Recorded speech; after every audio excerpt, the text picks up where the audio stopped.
ba'zi bir deb gapir deydi, hamma deb gapirdimmi? O'sha ba'zi birni ichida siz ham borsiz. Siz ham borsiz, siz ham shunaqasiz.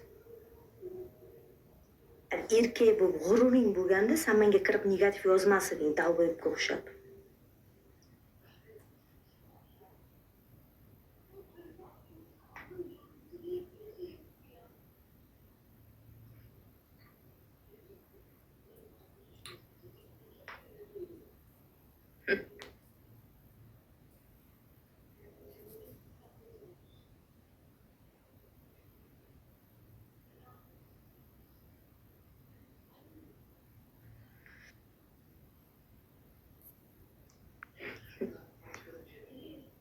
Yo'qda, yo'q. Yo'qda.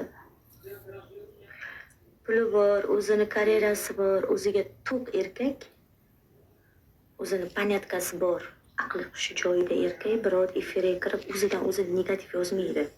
Uni vaqti yo'qda, unaqa qilib birovlarni ko'tinchi qilib o'tirishga. Negaki u pulga urib ishini qilayotgan bolalar bo'ladi unaqalar. Kiradi, salom aligini qiladi, omad deb chiqar ketadi.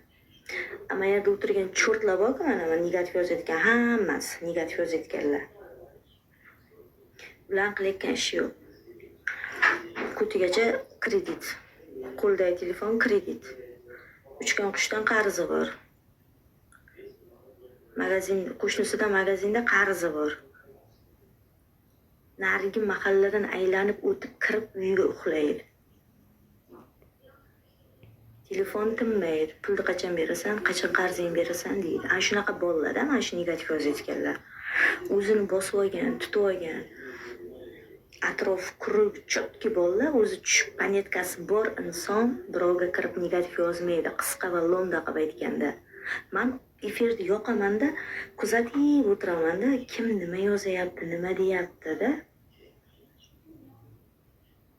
Kuzatib o'tiraman. Shunaqa bolalar bor, chiroyli kirib salom alaykum chiqib ketadi. Qo'yil qovarasan. Unaqa bolalar kamdan kam. U sani videongga ham qaramaydi, qo'ygan. Mana bunaqa yomon gapirayotganingga ham qaramaydi. Assalomu alaykum, yaxshimisiz? Bo'ldi. Rahmat, sog' bo'ling. Chiqib ketadi. Ammo yerda chichgandan keyin ko'tini kessak kartayotgan cho'rtlar man shit ko'tka ulaydi. Lekin uyiga borsang, 2 tarelka shiraga puli yo'q-da. Karillashi dunyoni buzadi. Qo'y, qarochi, menga o'qitmalaring.